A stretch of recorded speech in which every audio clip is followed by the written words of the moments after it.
LMS. Itu sebenarnya materinya nanti gitu. Nah, saya lupa gitu bahwa sudah di di LMS juga sudah ada. Nah, hari ini kita akan bahas soal konsep dasar konfigurasi sistem blocking pada switch digital. Apa itu switch? Kita sudah sama-sama paham ya. Jadi switch itu sederhananya adalah komponen atau infrastruktur dalam telekomunikasi. Tugasnya dia itu yang menyambungkan gitu ya. Jadi comblang lah kurang lebih seperti itu. Misalkan antara pengirim sama penerima ya, seperti itu. Jadi itu fungsinya switch. Dan switch itu ada banyak macamnya. Salah satunya adalah switch digital. Yang akan kita bahas kali ini itu terkait dengan switch digital. Nah, kalau kalian perhatikan di slide ya, itu ada contoh syarat SN bertingkat. Jadi jaringan switch bertingkat itu dia punya syarat ya. Nah, sebelum kita ke situ, jadi switch itu kan tadi fungsinya untuk menyambungkan nih antara pengirim sama penerima, antara pemanggil sama yang dipanggil. Dan kalau kita bicara infrastruktur telekomunikasi secara luas, maka yang ada adalah kita pasti akan memiliki sistem bertingkat. Kenapa jadi bertingkat? Taruhlah misalkan di satu wilayah A, switch-nya kan kecil itu. Kemudian dia mau terhubung ke wilayah B. Tentu dia harus terhubung lagi ke switch B, ya kan? Artinya yang menghubungkan antara switch A dengan switch B itu harus ada switch juga, kan begitu ya? Jadi makanya kita kenal lah kalau istilah teknisnya itu ada sentral, sentral lokal, sentral terang dan sebagainya. Nah, kurang lebih seperti itu ilustrasinya. Nah, hari ini pembahasan kita akan fokus ke switch digital. Dia punya syarat ini yang bertingkat itu. Pertama, trafficnya harus digital. Kemudian, traffic atau informasi ya dari user terminal masuk ke time slot tertentu pada frame kue tertentu. Kemudian switching mempertukarkan isi dari time slot dan frame tertentu. Time slot itu apa? Ya, time slot itu apa? Time slot itu misalkan seperti ini. Itu tuh urutan dalam waktu ya, sederhananya begitu, urutan dalam waktu. Misalkan seperti ini, dalam 1 detik ke depan yang punya jatah memasukkan data user A, urutan yang kedua dari detik pertama ke detik kedua itu ada user yang kedua, detik ketiga ke detik keempat itu adalah user yang ketiga, detik keempat ke detik kelima itu adalah user yang keempat, begitu seterusnya. Nah, ilustrasi tersebut adalah time slot ya. Tapi apakah satu user itu 1 detik? Itu terlalu lama, terlalu besar. Realitanya kadang-kadang satu user itu udah dikasih slot itu hanya sekian milisecond. Oke, taruhlah misalkan GSM kita menelpon ya, ketika kita menelpon. Sebenarnya kita itu gantian dengan user yang lain. Tapi karena durasi time slotnya sangat cepat, sehingga kita itu tidak merasa bahwa suara kita itu terpotong-potong, terpecah-pecah di antara time slotnya orang lain. Ya, seperti itu. Ya, jadi kalau kita bicaranya time slot, itu ilustrasinya begini, ya.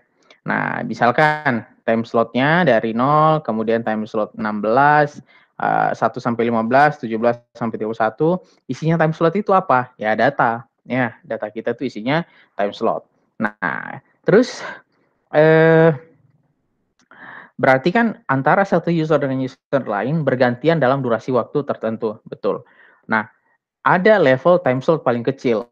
Levelnya ya begini, misalkan ya, 0, 2, 4 sampai 14. Jadi ada 14 time slot. Kemudian kalau dia ganjil berarti 1, 3, 5 sampai 15. Begitu seterusnya. Nah, setiap grup time slot itu dia akan bergabung dengan time slot yang lebih besar. Nah, time slot yang lebih besar itu disebut dengan frame. Oke. Jadi ini ada 32 time slot, itu satu frame. Oke.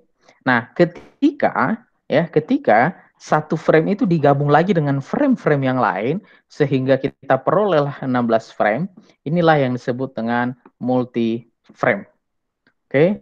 Jadi bayangkan ada ruang-ruang kecil, setiap ruang kecil itu dia punya durasi waktu tertentu dan setiap waktunya itu orang-orangnya berbeda-beda yang menduduki ruangan kecil tersebut. Nah, kemudian satu grupnya itu disebutnya dengan time slot, ada 8 nih time slot, ya. Misalkan di sini konteksnya time slot genap, kemudian ini time slot ganjil.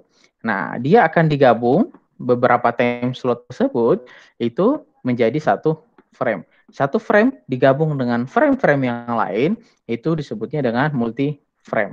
Oke, seperti itu. Nah, itu yang pertama. Jadi begitulah data itu dikirimkan. Dia mengisi slot-slot tersebut. Ya, seperti itu. Nah, kemudian sebagai informasi juga bahwa sentral digital itu banyak macamnya, ya banyak macamnya. Ini zaman saya masih SMA, zaman saya masih SMP, sentral-sentralnya beginilah EWSD, NEAX dan seterusnya. Saya waktu masih SMK ya, SMK Telkom Makassar, itu di sentral di kampung saya ya, di Sulawesi sana itu pakainya NEAX ya, NEAX 61. Apakah ini masih dipakai semua? Setahu saya semuanya sudah lenyap ya, dilenyapkan gitu karena ya memang karena tidak dipakai lagi begitu. Jadi ini tuh switching hanya untuk suara. Jadi dia tidak bisa untuk paket data. Jadi sentral ini itu hanya sentral paket data. Bukan, maaf, sentral ini adalah sentral voice, bukan paket data. Oke, seperti itu. Nah, kemudian ya, kalau kita bicara konsep digital switching, maka kita bicara time switching. Ya, time switching ya tadi, karena bagaimanapun ya, bagaimanapun kan data itu dilewatkan dalam paket-paket ya, dalam paket-paket yang di mana paket-paketnya itu durasinya itu berdasarkan dengan waktu. Ya, makanya disebutnya dengan time switching. Nah, seperti itu. Misalkan ya, setelah mengurus yang ini, maka dia akan mengerjakan yang di sini. Jadi kalau kalian perhatikan nih, misalkan nih, ini ada yang datang TA, ini kemudian ada yang keluar TB. Waktunya bersamaan, ada TB yang keluar, ada TB yang datang, ada TA yang keluar. Nah, nanti yang mana yang akan diproses? Waktunya dia nggak bisa akan diproses bersamaan. Oke, supaya dia bisa diproses, apa yang harus kita lakukan? Kerjakan dia secara berurutan. Kita kerjakan yang ini dulu, baru kita kerjakan yang di atas. Kita kerjakan yang ini dulu, baru kita kerjakan yang di bawah. Nah, mekanismenya seperti itu. Berarti kita mengerjakannya berdasarkan waktu. Saya best mengerjakan yang ini, saya selanjutnya mengerjakan yang itu. Nah, itu ilustrasinya soal time switching. Bagaimana dengan space switching ya? Kalau space switching atau analog switching, ya modelnya kayak kita menyalakan lampu listrik gitu, ya. Ada saklar di rumah kita konekkan, ya tersambung, kita lepas, putus koneksi mereka. Itu konsep konsep analog switching, ya. Nah, eh, pada sentral berkapasitas kecil, misalkan taruhlah kurang dari 32, maka dia akan menggunakan single stage time switch atau space switch. Kalau misalkan dia kurang nih dari 32. Kalau misalkan dia menggunakan 32 lebih kapasitasnya, ya kapasitas user yang bisa dia pegang, maka yang dia lakukan adalah dia akan menggunakan multi stage switching. Jadi sentralnya sentral bertingkat begitu. Multi stage switching. Ada tingkat 3 atau 5 tingkat. Nah, kapan kapasitas sentral itu besar? Dia akan semakin besar ketika stage-nya semakin banyak. Kemudian rate dari switching makin tinggi. Ini kan time slot ya. Kalau bicaranya time slot, waktunya terbatas nih. Kalau rate-nya banyak, ya berarti kan ada banyak time slot yang dia bisa proses. Makanya berarti semakin banyak yang bisa dia proses, berarti itu bisa dilihat dari rate-nya dia semakin tinggi. Nah, kalau kita bicara kenapa kapasitasnya semakin besar dengan dia stage-nya jadi banyak gitu. Iya, tadi bayangkan misalkan ya, satu kota kecil sentralnya satu kota kecil sentralnya A, satu kota kecil yang lain sentralnya B. Kemudian ada sentral yang mewakili, ada sentral yang menghubungkan kedua sentral tersebut. Berarti apa? Seluruh kapasitasnya itu akan digendong oleh kapasitas yang di atasnya. Kemudian kapasitas di atasnya itu akan digendong lagi oleh sentral yang di atasnya. Jadi sentral yang paling besar ini, taruhlah misalkan sentral backbone, ya jadi semua jaringan Indonesia Timur itu terhubung ke satu sentral utama. Nah, itulah yang disebut dengan jaringan backbone. Jaringannya dia itu seperti tulang rusuk di tubuh kita. Tulang rusuk di tubuh kita itu kan, tulang punggung ya. benar ya. Tulang punggung jadi tempatnya para rusuk itu lengket gitu, ya, tulang punggung kita. Jadi dia seperti saluran utama, pipa utama. Semua tulang-tulang bertumpu dengan dia. Nah, ilustrasinya kurang lebih seperti itu, ya. Nah, bagaimana prosesnya? Kalau kita lihat di sini, pertukaran isi time slot berbeda tetapi terletak pada frame dari highway yang sama. Ya, jadi tadi ya, misalkan seperti ini. Nah, ini kan misalkan time slot yang ada di sini, ya, yang ini ada di dalam multiframe di sini. Kemudian di multiframe yang taruhlah yang ke-9, otomatis di dalamnya ada juga isian yang seperti ini, ya kan? Nah, ini yang disebut dengan satu multiframe atau satu highway, ya, seperti itu. Jadi satu jalur gitu, satu jalur yang sama. Kemudian pertukaran isi time slot bernomor sama dari frame atau highway yang berbeda. Ini contohnya nih, kalau misalkan dia menggunakan space switch. Nah, ya, ini adalah proses bagaimana bagaimana proses switching itu terjadi atau space switch itu terjadi. Misalkan ini adalah inlet bus ya, inletnya ini yang masuk ya, koneksi yang masuk, kemudian ini adalah outlet bus.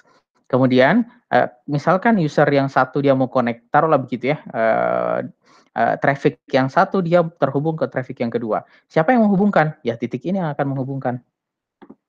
Oke, titik ini yang akan menghubungkan. Oke, berarti nanti akan tersambung hubungan dari satu ke dua. Nah, proses menyambungnya itu dicatat oleh atau dikerjakan oleh siapa?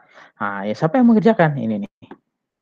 Connection memories. Itu yang mengontrol semua, meletakkan datanya. Apakah terhubung ini satu dengan dua. Ya, seperti itu prosesnya. Nah, kemudian kalau untuk menghitung word length-nya itu sigma cross point dalam satu kolom. Ini ya, ke bawah ini satu kolom. Berapa cross point-nya? Cross point-nya N. Oke, ditambah satu untuk menyatakan cross point bebas ya. Rumusnya kita akan bisa hitung word length-nya seperti ini. Jadi tergantung jumlah apa? Jumlah N. Ya, seperti itu. Kemudian diisi oleh address cross point, switching control membaca isi tiap sel berdasarkan urutan, selama TS1 tertutup, deretan 8 bit ditransfer serial. Artinya apa? Misalkan ya, 1 ke 2, ini tuh tertutup, di sini tuh tertutup. Maka semua yang masuk ke sana, ke 1, akan terhubung kemana? Kedua, dikeluarkan ke channel yang kedua. Ya, seperti itu. Nah, gerbang logiknya kurang lebih seperti inilah. Ya. Ini AND, OR, XOR, atau apa ini? Ada yang tahu? Gerbang logik apa ini? Sudah belajar komunikasi digital belum ya? Apa? Teknik digital, data digital. Sudah? Belum, Pak. Oh, belum. Belajar gerbang logika? Sudah belum? Belum, Pak. Belum juga. Oh ya. Berarti ya harusnya belajar itu dulu ya, baru kita akan bisa bahas di sini. Jadi prinsipnya itu kalau misalkan begini, kalau dia N itu seperti operasi perkalian. Misalkan masuk satu inputnya adalah 1 dengan 1, maka keluarnya adalah 1. Kalau ada satu titik diinputkan dengan angka 1, kemudian 0, titiknya itu masuk ya di titik tersebut ada gerbangnya namanya N, maka keluarnya akan 0 gitu. Ya nanti mungkin diperdalam lagi di digital, tapi ini sebagai pengantar saja bahwa bagaimana proses kita terhubung nih dari satu titik ke titik yang lain, itu fungsi logik yang bekerja. Fungsi logik itu diwakili oleh gate-gate yang seperti ini atau gerbang-gerbang logika ya. Nah, ini kita switch aja kalau begitu. Nah, terus apa yang dimaksud dengan time switch ya? Time switch. Time switch itu modelnya seperti ini. Jadi kalau misalkan paket itu masuk, ya paket digital. Jadi suara kita kan analog, kemudian dia dirubah menjadi digital. Kemudian ketika dia dirubah menjadi digital, berarti bentuk atau format suara kita itu seperti apa? Formatnya adalah 10, 10, 10 dan sebagainya. Nah, 1010 itu akan diisi dalam kotak-kotak time slot tersebut. Ya, diisi dalam kotak-kotak time slot tersebut. Nah, satu frame ya, itu kan tadi terdiri dari banyak time slot. Apabila time slotnya terisi, ya modelnya seperti ini. Ya, time slotnya terisi. Nah, satu frame panjangnya sekian. diilustrasikan seperti itu.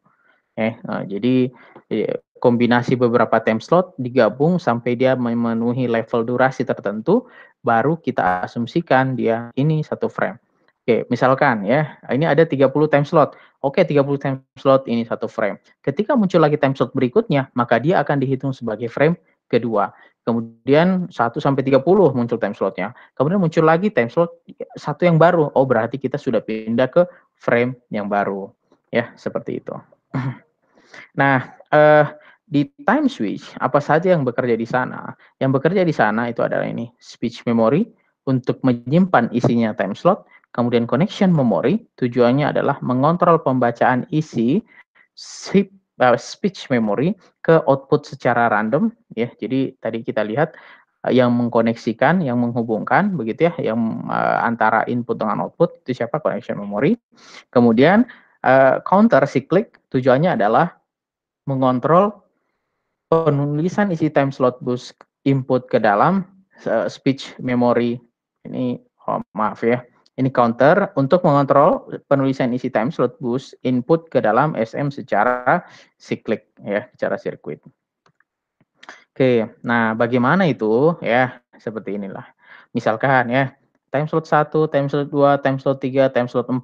Berapa lama periode semua time slot ini? Durasinya adalah 125 mikrosecond. Jadi ada yang datang dengan durasi 125 mikrosecond, di mana di dalam durasi 125 mikrosecond itu ada 4 time slot. Time slot 1, time slot 2, time slot 3, time slot 4. Kemudian dia akan dimasukkan ke dalam suatu memori atau memori data. Nah, cyclic itu akan mengatur, jadi semacam siklus lah. T1 saya lempar ke memori yang pertama, T2 saya lempar ke T2 di sini, T3 saya masukkan ke sini, T4 saya masukkan ke sini. Jadi itu yang dimaksud dengan secara cyclic ya. Jadi secara beraturan lah kurang lebih begitu. Nah, kemudian nanti dia akan diambil, oke? Dia akan diambil. Siapa yang mengambil? Ya dari sini. Nah, mengambilnya berarti kan menulis lagi ya, menulis lagi isi yang ada di dalam memori ya.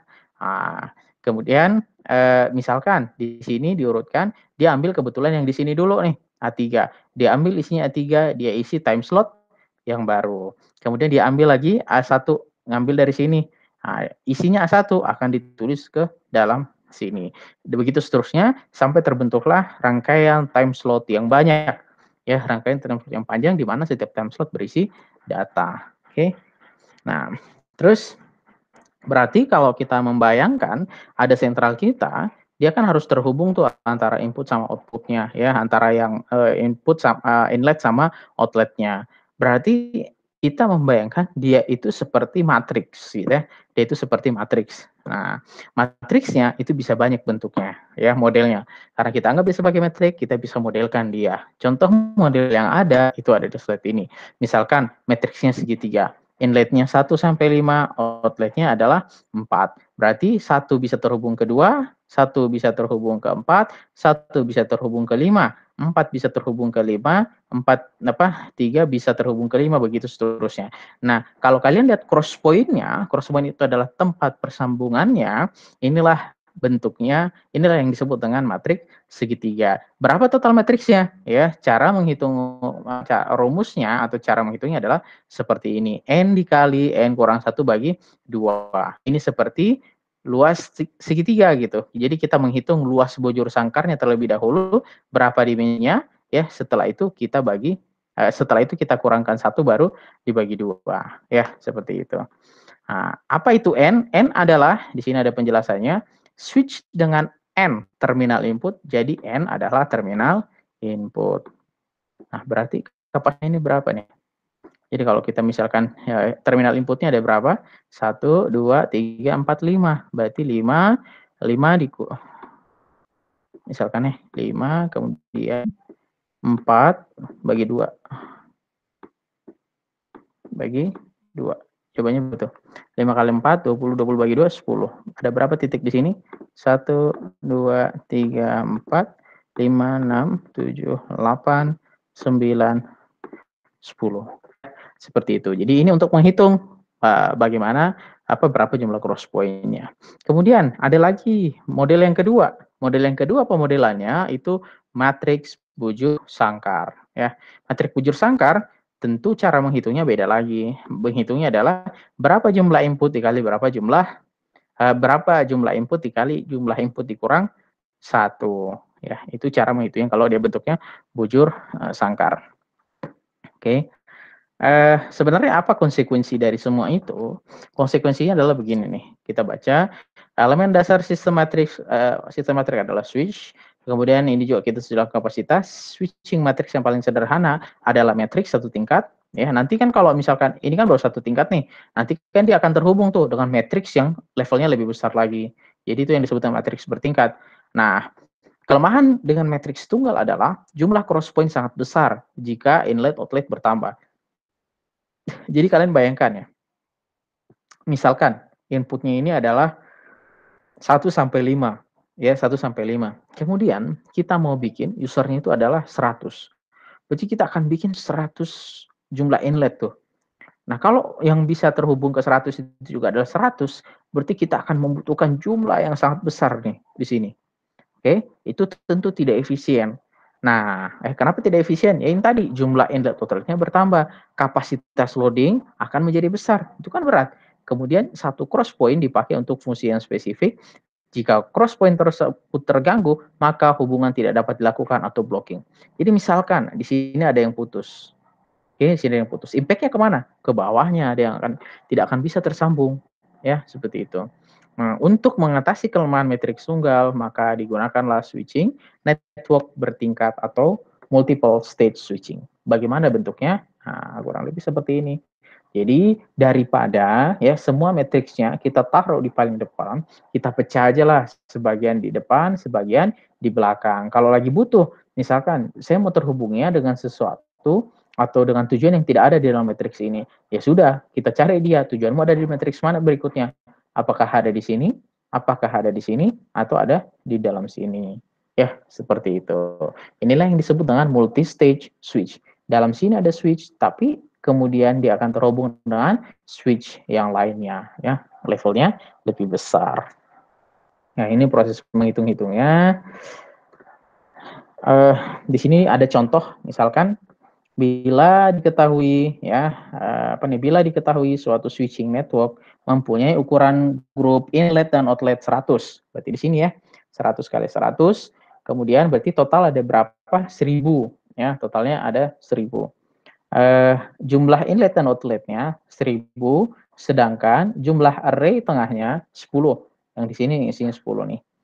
Hitung jumlah matriks bila disusun dalam matriks tunggal dan matriks 3 tingkat. Oke. Ini yang ini tunggalnya dia. Kalau misalkan dia berupa full connection switch, kemudian berarti kapasitasnya berapa? 1000 kali 1000. Kalau misalkan dia modelnya adalah segitiga, ya tadi kita menghitung tuh rumus segitiga yang ini kan. Ini rumus segitiga. Oke. Nah, misalkan berarti 1000, N totalnya berapa? 1000 ya. Jumlah inlet dan outletnya 1000 ya. Ya benar. Nah, berarti makanya di sini 10 pangkat 3 nih. Nah, kemudian berarti totalnya adalah kalau pakai model yang segitiga, kita hanya membutuhkan 499,5 kali 10 pangkat 3 cross point. Ya. Kemudian kalau misalkan dia bentuknya bujur sangkar, ini butuhnya 949 kali 1000 cross point. Oke, seperti itu. Nah, kalau misalkan dia sudah dibuat 3, nah, tadi kan isinya 1000 tuh, berarti 100 kali 10 matriks yang pertama. Matriks yang kedua itu 10 kali 10. Kemudian matriks yang ketiga itu adalah 10 kali 100 begitu. Kita dihitung berapa kapasitasnya nih kalau 3 tingkat. Nah, kita tinggal menghitung di sini berapa kapasitasnya berdasarkan tingkatnya dia. 2 dikali 1000 dikali 10. Kok K-nya 10? Karena di sini 10 nih. Yang di tengah. Yang di tengahnya 10. Jumlah tengahnya 10 dapat dari mana? Ini.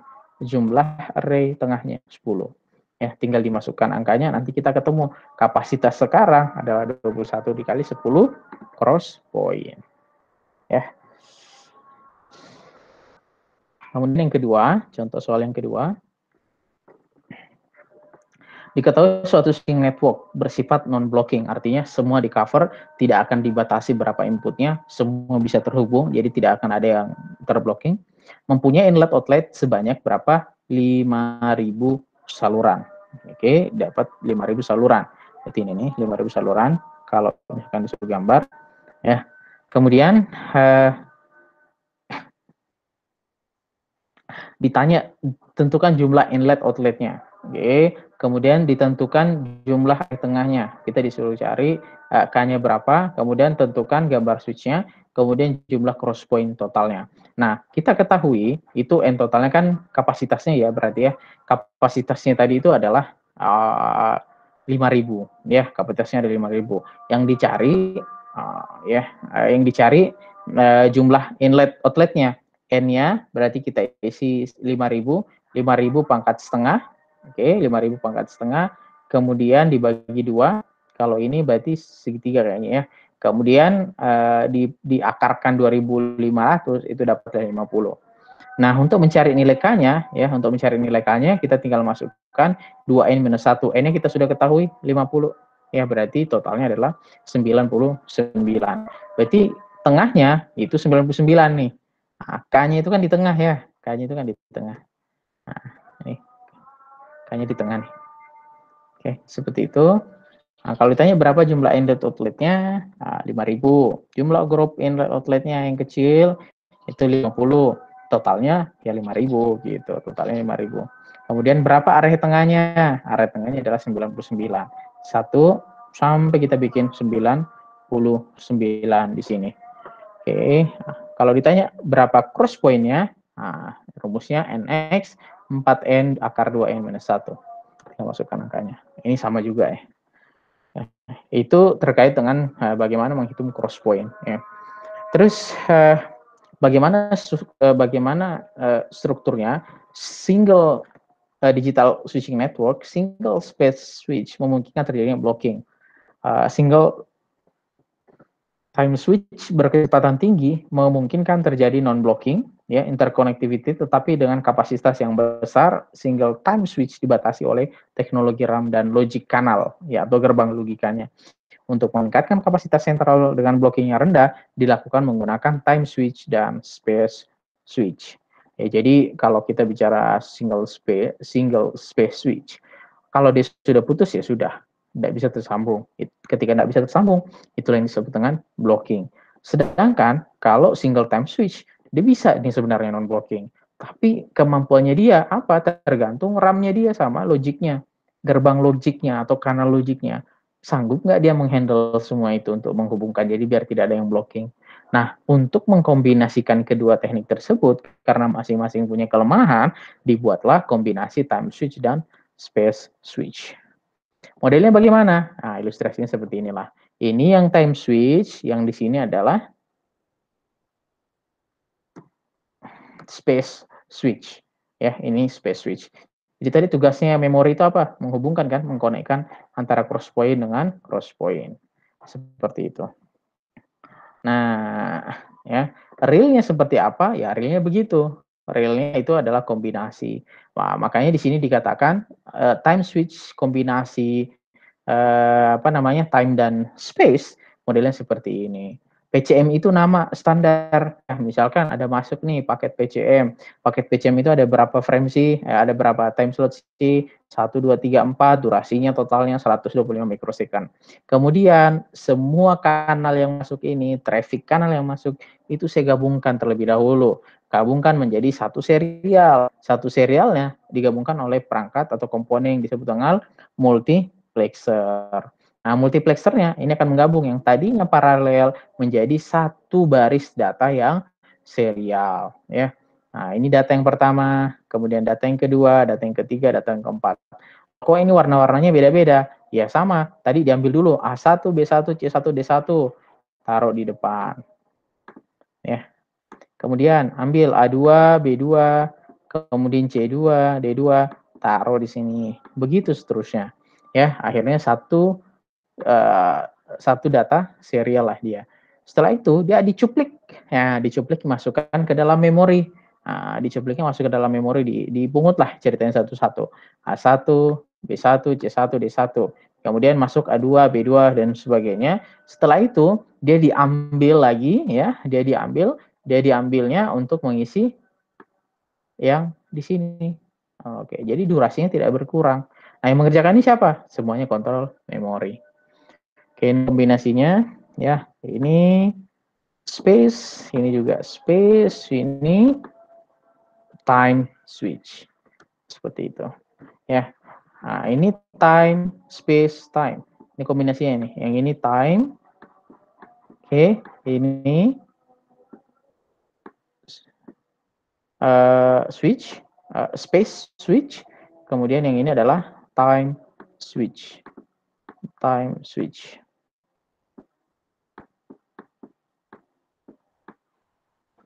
Seperti itu. Ya, itu kombinasi-kombinasinya lah. Nah, kalau misalkan kita lihat di akhirnya, ya tujuan kita kan supaya tidak ada blocking, ya supaya tidak ada blocking. Nah, bagaimana perbandingannya? Single space, ya. Kalau misalkan hanya pakai single space itu tidak dapat diimplementasikan. Kenapa? Probabilitas blockingnya sangat tinggi begitu. Sedangkan kita seorang engineer kan diminta bagaimana caranya supaya jangan sampai banyak yang diblok. Ya, supaya jangan banyak yang diblok berarti harus bagus dong performansinya. Nah, single space itu tidak cocok untuk koneksi karena ya ini blockingnya besar. Kemudian single time ya boleh dia dipakai sebagai non blocking system block dengan kapasitas kecil.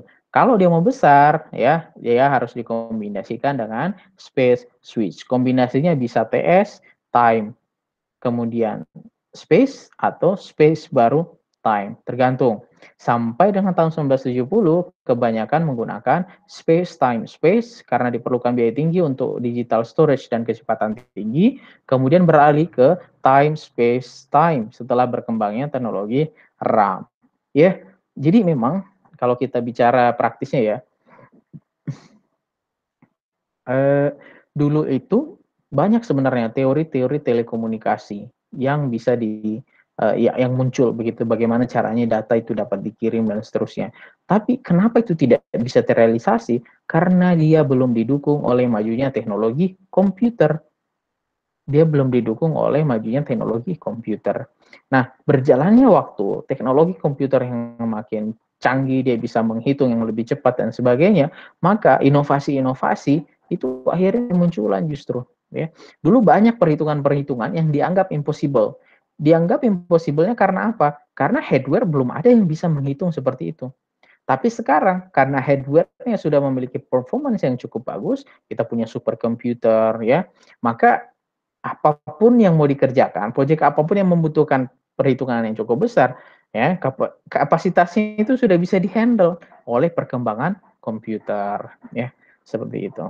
Nah makanya juga akhirnya ya, yang model-model switch-switch ini kan ditinggal. Nah, kenapa ditinggal? Karena seefisien-efisiennya dia pada zaman itu, sekarang bisa dibuat lebih efisien lagi. Ya, seperti itu. Nah, ditanya berapa probabilitas blockingnya? Jadi kalau bicaranya blocking berarti orang itu tidak bisa tersambung lah. Orang tidak bisa tersambung karena koneksinya tidak cukup sehingga dia tidak memiliki ruang untuk menyambungkan dirinya. Ya, seperti itu. Nah, untuk mendapatkan itu ya, maaf. Ini ada kombinasi switch. Ada time space time. Ini time space time. Kemudian diasumsikan bahwa space switch-nya itu non blocking, diasumsikan juga time switch-nya non blocking. Nanti kalau misalkan semuanya diasumsikan dia non blocking, bahkan sistemnya ideal tuh, maka kita itu bisa mengilustrasikannya seperti Lie graph berikut. Apa itu Lie graph? Lie graph itu memberikan kita pemodelan bagaimana suatu saluran itu bagaimana suatu saluran itu dia akan melakukan blocking, berapa peluang dia melakukan blocking. Nah, dia menghitung nih, untuk menghitung probabilitas blocking suatu jaringan itu rumusnya 1 dikurang 1 P beta pangkat 2 dikali K. B-nya itu betanya itu apa? K dibagi N. Ini yang disebut dengan faktor konsentrasi. K, berapa jumlah matriks switch-nya, Q-nya itu 1 dikurang P1 atau 1 dikurang P bagi beta. Nanti kita akan lihat lebih jelas terkait dengan ligraf ini. Oke, jadi tadi ini ligrafnya akan kita jelaskan di slide berikutnya. Saya jelaskan di sini. Jadi sebelum masuk ke sini, kita review dulu bahwa itulah kurang lebih ilustrasi, bukan ilustrasi ya, gambaran bagaimana digital switch itu beberapa tahun yang lalu itu digunakan. Ya, jadi apa namanya itu, tidak beruntungnya adalah ini tuh teknologi lama ya, teknologi lama. Kalau kalian nanti kerja di operator, yang kalian lihat ini sudah tidak ada gitu, sudah tidak muncul. Jadi wawasan. Nah, tujuannya orang membuat sistem switching itu apa sih? Ya supaya orang bisa terhubung. Pertanyaannya begini, kan dia juga terbatas kapasitasnya. Apa yang terjadi ketika kapasitasnya penuh? Apa yang terjadi kalau misalkan semua ruangannya penuh? Otomatis pasti blocking. Yang kita butuhkan adalah bisa tidak ya kita membuat suatu sistem yang sama sekali tidak blocking. Jawabannya tidak bisa, ya tidak bisa. Tapi kita bisa mencapai performansi yang maksimum untuk mengurangi supaya indeks atau porsi dari blok itu sedikit. Oke, nah switching non blocking memang dibutuhkan oleh hubungan telepon. Iyalah, kalau misalkan sistemnya adalah blocking, kita nelpon tidak akan pernah nyambung ya. Tetapi dengan alasan ekonomis dalam implementasi pada jaringan, kapasitas dibatasi pada jam-jam sibuk puncak. Oke. Nah, jadi misalkan begini, saya bisa saja sebenarnya bikin sentral telepon kapasitasnya 1 juta. Jadi meskipun user di situ hanya 100.000. Kalau kapasitasnya 1 juta, yang mau nelpon 100.000 orang, karena 100.000 orang semuanya pakai telepon di wilayah tersebut, apakah sistem saya akan mati? Tidak. Pasti semuanya bisa terhubung. Cuman konsekuensinya begini, ngapain investasi harganya misalkan jutaan US dollar untuk bikin sentral kapasitasnya 1 juta, mending bikin yang 50.000 aja gitu. Atau misalkan meskipun di situ 100.000 orang, kita deteksi aja dulu monitor jam berapa dia itu paling sibuk. Oh ternyata setelah kita amati, ternyata jam-jam sibuk paling banyak panggilan itu jam 8 pagi. Jam 8 pagi sampai jam 10 pagi itu yang paling banyak panggilan. Berapa di situ kapasitasnya ketika terjadi banyak panggilan? Sekitar 70.000 aja yang menelpon. Oke, 100.000 user di level paling maksimum kita amati dalam 1 minggu itu hanya tercapai rekor 70.000, ya sudah, berarti kita nanti bikin kapasitasnya nggak usah lebih-lebih dari 100.000, 70.000, 80.000 juga cukup. Kalau duitnya ada, duitnya agak hemat nih gitu, jangan sampai segitulah, oke kurangin, berarti kapasitas ada hanya 50.000 user yang bisa tersambung. Jadi engineering dan uang itu adalah sesuatu yang tidak bisa terpisahkan ya, karena kita seorang engineer itu tidak boleh hanya memandang bahwa ini tuh teknologi yang paling bagus. Ya, you may provide to the best technology, tapi kalau uangnya tidak cukup, ya buat apa? Ya, jadi kita tidak akan bisa menggunakan itu. Yang ada adalah kita melakukan trade off gitu. Jadi ya kompensasi lah, nggak usah terlalu mahal. Yang penting cukup. Duit saya cuma segini, begitu. Ya. Nah, bagaimana cara menghitungnya kalau begitu? Ya, bagaimana cara menghitungnya? Cara menghitungnya akan dijelaskan di sini. Oke, probabilitas blocking maksimum pasti terjadi pada saat jam sibuk. Apa itu disebut jam sibuk? Jam sibuk itu tergantung metode perhitungannya ya. Tapi secara sederhana, jam sibuk adalah waktu di mana itu panggilan paling banyak ya. Nanti kita akan melihat tuh berdasarkan jam sibuknya berapa peluang probabilitas yang terjadi. Nah, banyak nih yang menciptakan teori menghitung blocking, peluang blocking. Salah satunya si Wiley. Nah, saya nggak tahu nih nama pastinya siapa ya, C.Y. Lee. Dia menggunakan analisis matematis linear graph atau grafik linear untuk menyatakan tingkat switching, garis cabang, dan seterusnya. Linear graph menyatakan kemungkinan semua jalur yang dapat ditempuh dari suatu inlet pada titik pertama ke suatu outlet yang berada pada titik akhir secara point to point. Jadi contohnya seperti ini, ya. Tadi misalkan ini ada sentral, sentralnya satu di sini. Sentral bertingkat ini, kemudian dia terhubung ke sentral yang lebih besar lagi. Kemudian ke sentral yang lebih besar lagi, baru nyambung sampai di akhir. Berarti ini bertingkat berapa? Ini adalah sentral 3 tingkat. 1, 2, 3. Kalau ini sentralnya bertingkat berapa ini? Dari X ke Y. Jawabannya 4. 1, 2, 3, 4. Atau kalau lihat di sini 1, 2, 3, 4. Misalnya seperti itu. Ya. Nah, Bagaimana si Lee ini menghitung? Dia bilang begini, dipakai menentukan probabilitas blocking sebagai struktur switching menggunakan presentasi pemakaian link atau beban link.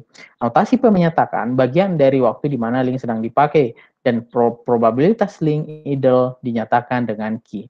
Ya, jadi begini, kalau saya punya jalur, saya punya link nih, ya, dia terpakai, berarti probabilitasnya disebutnya P. Ya, probabilitas dia terpakai P. Kemudian kalau misalkan dia tidak terpakai, berapa peluang dia tidak terpakai? Itu disebutnya dengan key. Sederhananya begini nih, berapa peluang koin itu ketika saya mengundi koin, melempar koin, koin itu kan cuma ada dua sisi kan, ada gambar, ada angka. Kalau misalkan angkanya yang muncul, berarti kalau ditanya berapa peluang angka yang muncul, peluang angka yang muncul adalah setengah. Kenapa? Karena peluang setengahnya yang lain dimiliki oleh peluang munculnya gambar. Oke, seperti itu. Jadi kalau misalkan berapa peluang berapa peluang saluran terduduki? P. Berapa peluang saluran tidak terduduki? Berarti 1 dikurang P. Ya, dapatlah Q. Nah, link tunggal tuh begitu. Ya, link tunggal tuh begitu. Ini contohnya nih. Pada gambar di atas, beban yang di bawah adalah A Erlang. Misalkan dia bawa A Erlang nih, maka probabilitas yang link sibuk atau linknya terpakai atau link yang terduduki adalah P. Kalau dia terpakai, ya kita juga bisa asumsikan sebagai A. Kenapa? Karena dia membawa sekian traffic. Jadi saluran itu kan kalau terhubung ada gunanya dong untuk melewatkan traffic gitu, ya. Sekedar terhubung tapi tidak ada yang lewat kan tidak, berarti sebenarnya yang nggak ada gunanya gitu. Nah, jadi misalkan dia terhubung, ada traffic yang lewat A, maka peluangnya adalah P sama dengan A. Berarti peluangnya saluran itu tidak terduduki berapa? Berarti 1 dikurang A, ya, Q 1 dikurang A. Nah, berapa probabilitas semua link sibuk atau probabilitas blockingnya? Maka B sama dengan P sama dengan A. Karena jumlah linknya hanya 1. Ya, ini kan linknya cuma 1. Ya, nah, kalau misalkan banyak beda lagi. Nah, bagaimana kalau misalkan linknya itu paralel? Oke, probabilitas satu link sibuk P sama dengan A. Berapa probabilitas link keduanya sibuk? Berarti P yang sibuk, ininya juga sibuk. Dikalikan, berarti peluang keduanya sibuk adalah P kurang 2. Oke, ditanya berapa probabilitas linknya menjadi bebas? Berarti kalau kita tahu bahwa probabilitas keduanya ini terduduki, itu adalah senilai P pangkat 2 atau senilai B, maka berarti dia akan bebas ketika 1 dikurang B. Ya. Peluang itu kan maksimum angkanya 1. Ya. Peluang itu kan angkanya 1. Artinya tidak ada yang bisa memastikan bahwa ketika saya melempar koin, pasti angka yang keluar. Tidak ada yang bisa memastikan. Peluangnya setengah. Yang akan keluar kalau bukan koin, ya pasti angka. Begitupun link. Link itu kalau dia tidak terduduki, berarti dia bebas begitu. Kalau dia tidak sibuk, berarti dia bebas. Kalau dia tidak terpakai, berarti dia bebas. Nah, berapa linknya ketika dia terpakai? P pangkat 2, kalau paralel seperti ini, berarti kalau ditanya kapan dia bebas, berarti Q, ya, Q-nya besar karena dia paralel, 1 dikurang B. Oke. Nah, jika ada N yang paralel, maka blockingnya adalah P pangkat N. Jadi tergantung nih berapa yang paralel, sejumlah N. Nanti ditanya, ini kan ada 100 N-nya, berarti peluangnya adalah P pangkat 100. Peluang dia terpakai. Berapa peluang dia tidak terpakai atau bebas? Berarti 1 dikurang P pangkat N. Atau 1 dikurang P pangkat 100. Nah, itu kalau dia paralel. Bagaimana kalau misalkan dia seri? Nah, kalau dia seri, ya, rumusnya atau cara menghitungnya agak sedikit berbeda. Di sini dikatakan untuk menghubungkan antara inlet X ke Y, setidaknya diperlukan kedua link bersamaan. Oke, jadi kalau kita menghubungkan X sama Y, tidak boleh kita hanya melihat X ke sini saja, maupun dari ini ke sini, tapi harus melihat keduanya.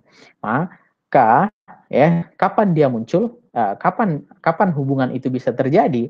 Hubungan itu terjadi ya, itu adalah Q1 dikali Q2 ya. Ini Q1, ini Q2. Loh, ini dari mana dapat Q1? Tadi Q itu, jadi ketika kita menganalisa satu link ini, ya, berarti kita menganggapnya dia punya probabilitas sendiri. Taruhlah, ya, probabilitasnya dia untuk terblocking adalah P. Berarti probabilitasnya dia untuk bisa bebas atau tidak sedang diduduki, atau tidak sedang dipakai, atau tidak sedang dilalui oleh traffic si X ke sini, itu adalah Q1. Nah, begitupun Q2. Q2 itu 1 dikurang P2, ya kan? Kan masing-masing punya peluang sendiri. Kapan dia diduduki, kapan dia bebas. Oke, berarti totalnya adalah probabilitasnya Q1 dikali Q2. Nah, kalau ditanya, ini kan probabilitas memperoleh hubungan atau probabilitas dia bebas gitu. Kalau probabilitas blockingnya, berarti B sama dengan 1 dikurang Q. Nah, dalam konteks ini, B sama dengan 1 dikurang Q1 dikali Q2. Ya, seperti itu.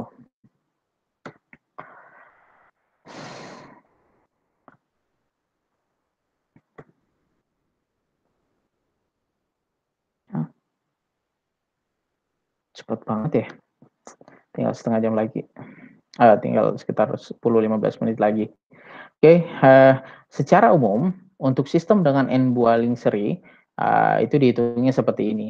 Berarti kalau kita mau menghitung berapa key totalnya, jadi kalau dia seri nih, serinya banyak gitu, ada sejumlah n, maka key totalnya adalah key i sigma i mulai dari 1 sampai dengan n. Misalkan i-nya ada 3, berarti total key-nya Q1 kecil, Q2 kecil, Q3 kecil.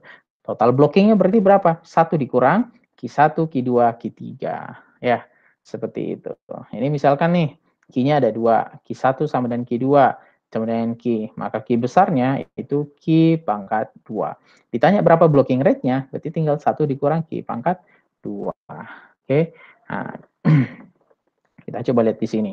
Bagaimana kalau misalkan ya dia sudah bertingkat? Bagaimana kita menganalisa dia punya probabilitas? Oke. Nah, probabilitas blocking linear graph dari sistem dari sentral tingkat 3 adalah sebagai berikut. Peluang di sini ya dipecah menjadi beberapa peluang yang kecil, P aksen, P aksen, P aksen. Oke. Nah, P aksen itu berapa? P aksen itu adalah sama dengan P yang di depan. Jadi nilai P aksen itu sama dengan P yang di depan dikali N dibagi K. Oke, nanti kita akan bahas K-nya itu apa? Ini K-nya nih. Berapa paralelnya dia? Ya, berapa paralelnya dia? Nah, P, N dibagi K, atau bisa juga beta itu K dibagi N. Maka P1 sama dengan P dibagi beta. Nanti kita lihat contohnya. Nah, berapa probabilitas semuanya sibuk? Oke, semua saluran yang di sini sibuk, berapa probabilitasnya? Ini, B sama dengan 1 dikurang Q1 pangkat 2 kali K. Oke, ini rumusnya nih. Ya, ini rumusnya. Kemudian Q aksen sama dengan 1 dikurang P aksen. Oke, kemudian P aksennya P dibagi dengan beta. Oke, oh, dari mana ini dapatnya? Apa namanya? Dapat dari mana nih P aksen sama dengan apa namanya P dibagi beta? Ya ini tadi. P dibagi beta. Oke. Nah, beta juga bisa didapat dari K dibagi N, ini pengulangan saja. Nah, untuk menghitung total blockingnya itu 1 dikurang P dibagi beta pangkat 2 dipangkatkan K. Oke. Nah, coba misalkan kita diminta untuk menurunkan bagaimana probabilitas blocking 3 tingkat. Tingkat pertama, tingkat 2, tingkat 3. Cara sederhana untuk memulainya itu kita pecah dia terlebih dahulu. Nah, cara memecahnya kita ambil paling luar. Mana yang paling luar? Nah, ini kan 1, 2, 3. Jadi sebelum kita menghitung keseluruhannya, kita hitung yang paling luar. Yang mana itu paling luar? Ini dulu nih kita hitung nih. Ini.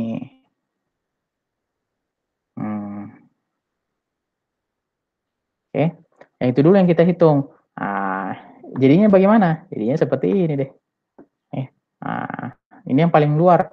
Ini seri. Ya, tadi seri bagaimana? Untuk menghitung Q-nya itu Q1 dikali Q2. Nih, kalau bingung. Nah, Q1 kali Q2. Ya kan? Q totalnya. Kenapa begitu? Karena dia seri. Ya, ini kan seri. Oke, kita hilangkan dulu sifat paralelnya. Karena yang kita hitung adalah yang terluar terlebih dahulu. Oke. Nah, Q kuadrat. Kemudian B1-nya berapa? B1-nya adalah probabilitas dia blocking atau terduduknya adalah 1 dikurang Q pangkat 2. Oke, 1 kurang Q pangkat 2. Nah, kemudian yang tadinya ini berarti kan kita sudah tahu nih untuk satu seri ini nilainya dia ini Q-nya nilai B-nya adalah sekian. Oke, seperti itu. Nah, sekarang berarti kita punya nih yang tadinya seri nilainya ini itu kita gantikan menjadi yang di sini. Oke. Nah, yang tadinya seri sekarang kan kita sudah tahu berapa blockingnya setelah dihitung serinya. Nilainya adalah 1 dikurang Q. Sekarang tinggal menghitung paralelnya. Ya, yang ini kan kita sudah hitung. Ini sudah kita hitung. Berarti sekarang kita tinggal menghitung paralelnya. Paralelnya seperti di bawah ini gitu ya. 1 dikurang Q pangkat 2, loh ini dapat dari mana? Dapat dari sini. Nah, atau dari sini. Nah, berapa jumlah paralelnya? Paralelnya adalah K. Oke, seperti itu. Nah, kita hitung. Nah, karena kita sudah tahu nih bahwa P1 sama dengan P2 P aksen, kemudian Q1 itu kita bisa dapatkan dari 1 dikurang P aksen dipangkatkan dengan 2. Kenapa? Ini paralel. Mana yang paralel ya? Nah, ini yang paralel. Ya, ini yang paralel nih. Nah, ini yang paralel nih. Ya, 1 dikurang P N. Ya. Nah, kemudian setelah itu kita bisa menghitung dia punya blocking. Nah, berdasarkan rumus yang ini. Nah, 1 dikurang P aksen dipangkatkan 2 dikali K. Ya, jadi begitu cara menghitungnya. Kalau kita ditanya kalau bertingkat, yang harus kita kerjakan cari yang terluar dulu, baru kita pecah. Ya, seperti itu. Ini ilustrasi yang lain kalau dia sudah tingkat 5. Oke. Nah, nih kalau ditanya, ini bagaimana cara menghitungnya? Oke. Kalau soalnya seperti ini, cara menghitungnya sederhana. Sederhananya bagaimana? Yang kita hitung yang ini dulu. Serikan ini ke sini. Oke. Nah, setelah ini kita bisa hitung serinya, baru kita hitung dia punya paralel. Oke. Setelah kita hitung dia punya paralel, baru kita hitung serinya. Ke bawah sini. Ya, urutannya seperti itu. Kalau kita sudah hitung berapa serinya, kita tinggal hitung paralel akhir. Nah, paralel akhirnya ya semuanya. Ya. Oh, ini ada penjelasannya. Nah, ini ada serinya dulu nih. Ya, untuk mendapatkan hitung semuanya, kita ambil yang seri terlebih dahulu. Serinya yang mana yang ini? Ya, yang di sini. Ya, sama yang di sini. Nah, A ke B, titik A ke B. Nah, titik A ke B, Q-nya berapa? Q2 dipangkatkan 2. Kembali ke rumus awal, mekanisme awal. Kalau seri gimana cara menghitungnya? Kemudian blockingnya, berarti 1 dikurang Q A. Oke. Nah, setelah dia sudah hitung serinya, berarti yang tadi yang 3 ini, dia sekarang jadi 1. Nah, menjadi yang seperti ini. Ya. Nah, jadi yang seperti ini. Sekarang kita hitung berapa dia punya paralel. Paralelnya begini. 1 dikurang Q2 pangkat 2, ini ya, ini kan B.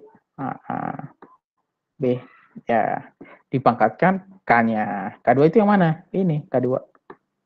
Ini K2 nih, K2. Berapa jumlah paralelnya? Ya. Setelah kita hitung berapa jumlah paralelnya, berarti kan kita jadikan dia seri lagi dong. Nah, ini serinya nih, tadi yang saya bilang yang ketiga. Ya.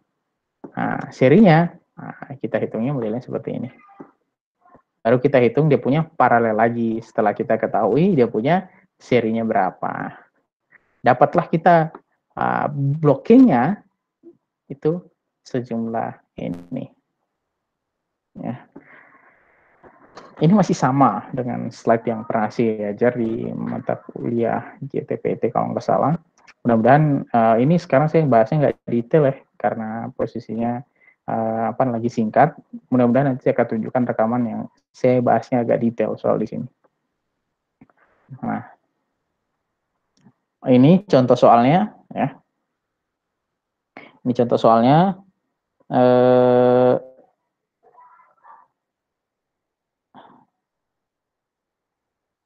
Ini contoh soalnya, misalkan kita diketahui P1-nya 0,15, P2-nya 0,3.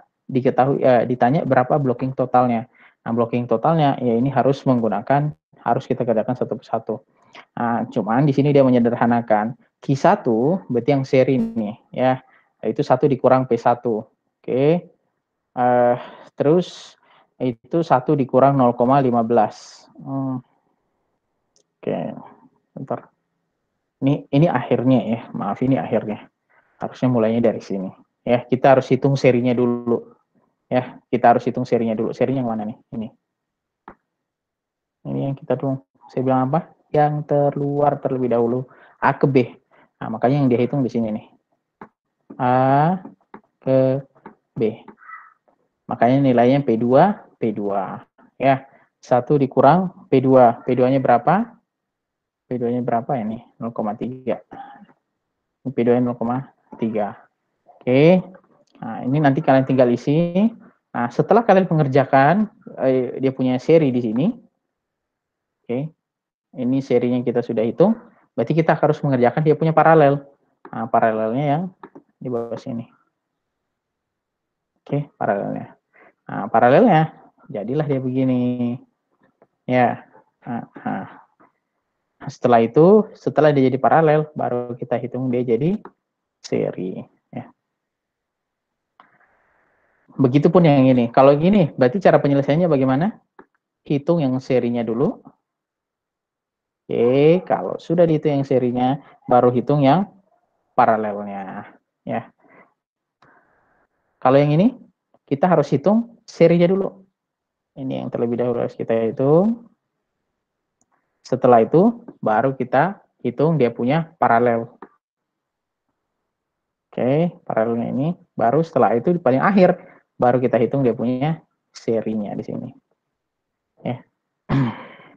Oke, mungkin nanti akan lebih detail. Nah, ini ada contoh yang lebih detail di paling akhir, nanti dibaca-baca. Ya, setelah itu mungkin kita akan diskusi.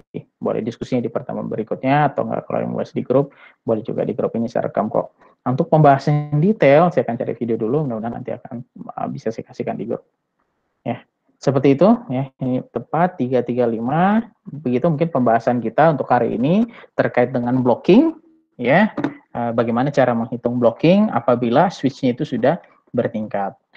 Lee menyederhanakannya dalam graph yang disebutnya dengan Lee graph. Ya. Mekanisme perhitungannya, rumusnya satu, tetap memulai dari yang terluar. Apakah terluarnya itu paralel atau seri? Nah, ya, kalau dia paralel, caranya menghitungnya seperti ini. Paralel, kalau dia seri, cara menghitungnya seperti ini. Kalau dia seri ini, kalau dia paralel seperti ini. Ya. Oke, cukup ya mungkin untuk pertemuan hari ini. Terima kasih rekan-rekan. Atau ada yang mau ditanyakan? Saya rasa sih pasti bingung ya, terutama menghitung ini, karena kita mungkin nggak bisa menghitung detail. Nanti saya akan kasih videonya yang bisa menghitung detail, karena slide-nya masih sama. Nanti kalau misalkan pun masih nggak mengerti, nggak didiskusikan di pertemuan berikutnya, atau mau ditanyakan di grup juga boleh. Cukup ya untuk pertemuan hari ini ya. Halo? Baik, Pak. Cukup, Pak. Ayo. Enggak tidur boleh, kan Pak. ya? Tidur juga nggak apa-apa. Cukup, Pak.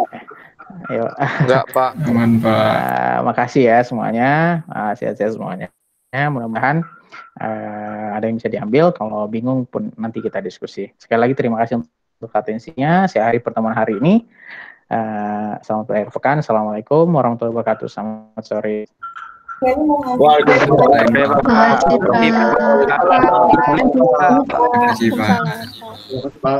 Terima kasih banyak. Terima kasih banyak, Pak. Terima kasih, Pak. Izin Ya, ya, Pak. Silahkan live ya. Izin, Pak. Ya, kelasnya udah berakhir. Langsung live juga enggak apa-apa.